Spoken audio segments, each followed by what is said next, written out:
បើសិនជាបាននីតិ A 20,000 រៀលបាននីតិ B ដល់នីតិ E 5,000 រៀលហើយបើបាននីតិ F បានពាក្យជូនពរមកលេផ្លែតឯឆ្នាំទីបាន ចូលកងវិញឆ្នាំទី2 ការប្រឡងបាក់ឌុបបាននីតិគេ បាន TA បាន TA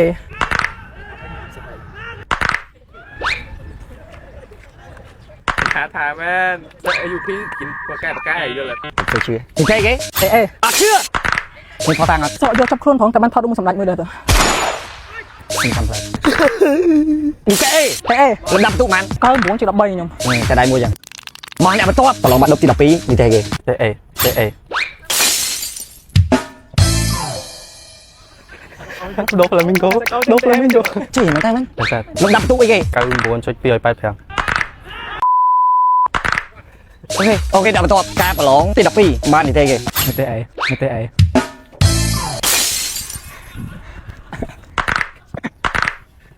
អោ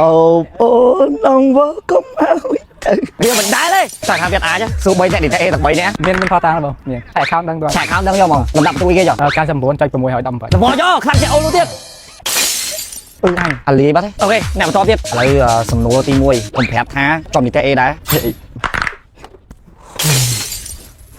អូអីស្មាននីតិ A ទាំងអស់គ្នាអូខេឥឡូវអ្នកចុងក្រោយខ្ញុំប្រាប់ខ្ញុំថានីតិ A ដែរ អត់ទេបង អញសេហ្វហើយធូធំតិចចំនីតិគេ នេះតែសេបង នីតិ C ធូធំតិចអូខេអញ្ចឹងគ្នាយកមកវិញសិនបើសិនជាបាននីតិ B ដល់នីតិ E ខ្ញុំឲ្យទឹកប្រាក់50,000 រៀល50,000 រៀល50,000 រៀលអរគុណធម្មតាបាទបាទអញ្ចឹងអូននីតិ C ជាមួយនឹងនីតិ E អស់ភារកិច្ចដើរចេញឥឡូវសល់នីតិ A អញ្ចឹងបើបាននីតិ A នៅទទួលបានទឹកប្រាក់យ៉ាបាទម្នាក់20,000 រៀល60,000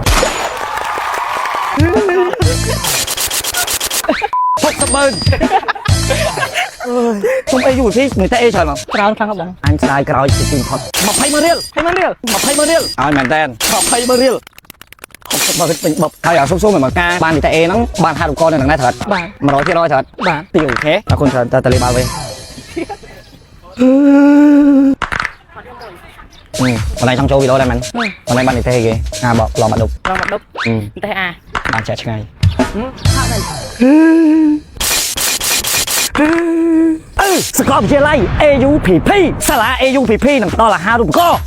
100% រហូតដល់ជាង300 កន្លែងរៀបនឹងដល់ជូនទៅកាន់បងប្អូនរៀបនឹងប្រឡងបាក់ឌុបនាពេលខាងមុខនេះ AUPP គឺជាសាលាតែមួយគត់នៅកម្ពុជាដែលអាចផ្ដល់សញ្ញាបត្រពី USA ទៅដល់កូនសិស្សនៅឯប្រទេសកម្ពុជារបស់យើងនៅថ្ងៃទី18 AUPP នឹងមានការ Open House Event អញ្ចឹងបងប្អូននិងម៉ាក់ប៉ាបងប្អូនអាចមកចូលរួមកម្មវិធីនេះបានជាពិសេសនៅថ្ងៃ Open House Event ផ្ទាល់តែម្ដងខ្ញុំក៏មានវត្តមាននៅទីនោះដែរជាចុងក្រោយខ្ញុំសូមជូនពរទៅកាន់បងប្អូនទី12ដែលរៀបនឹងប្រឡងបាក់ឌុបនាពេលខាងមុខនេះសូមឲ្យជាប់ចិត្តអស់គ្នាជាពិសេសទទួលបាននីតិ A ដើម្បីធ្វើការយកអាហារូបករណ៍ 100% នៅឯ AUPP